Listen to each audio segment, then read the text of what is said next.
as far as memorable, studio moments creating this album, one of the dopest things that happened with this album is like this the first time where I actually like rented out a crib in LA and turned it into a studio.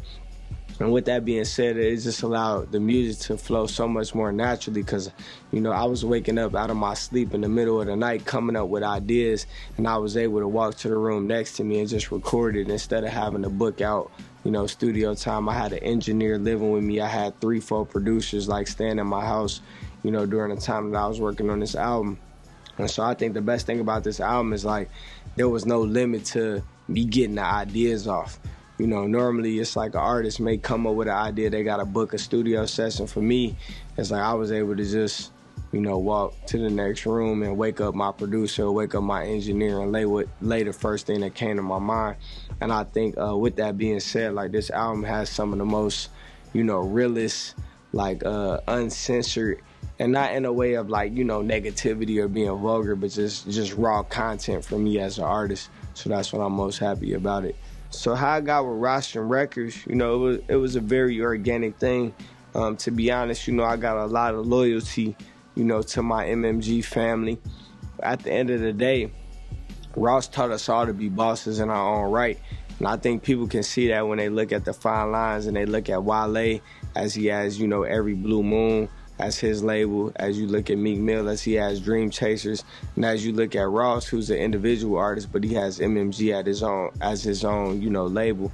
And so with that, Rostrum gave me an opportunity to really spearhead my own brand and my own label. And I knew that was something that Ross instilled in us, so it was very easy to make that transition. Shout out to Lottery, shout out to Hustle Simmons, who, really put that situation in the forefront. Like I said, I really wasn't looking to do no new business with no new labels. At the end of the day, Rostrum, they came correct. Benji. For those that don't know about Rostrum Records too, they gave us Wiz Khalifa, they gave us Mac Miller, and they really just empowered the independent grind. And that was something that I wanted to feel. That's something that I wanted to collaborate with, and they did right by me. And so, yeah, we're going to turn up for them too. So as far as the album, as far as the process, like when I locked in, with my new situation with Rostrum, it really took about, I would say probably about 8 months, to get the album done from that standpoint.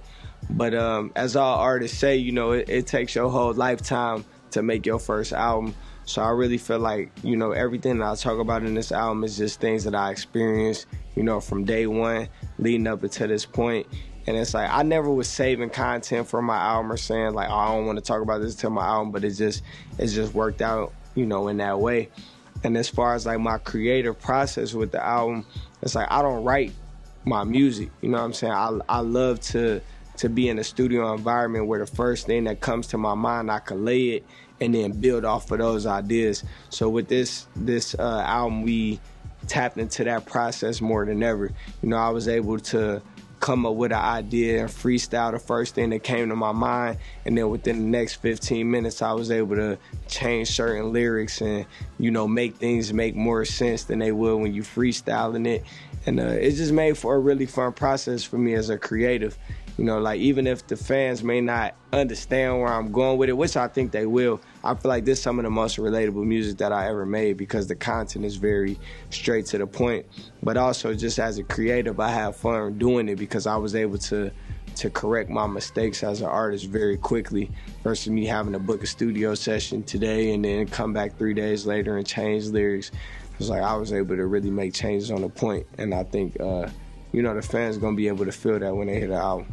I'm really open, with the creative process. Sometimes, something might happen in life, whether it's with me personally, whether it's a homie that gives me a phone call and tells me something that's going on in their life, whether it's, something that I see on the internet, whether it's something I see going on in Chicago, it's like it might inspire some content, and then I'm looking for a beat. And then other times it's like a beat might inspire something that I never was even thinking about talking about, prior to me hearing the record. So it's like I'm real open with the creative process. I don't overthink it. I don't have a set way of how I approach songs. It's like if the beat raw, I'm gonna find lyrics for it. If my life going through something, I'm gonna find lyrics for that and then try to find a beat after that. And that's just how I make my music.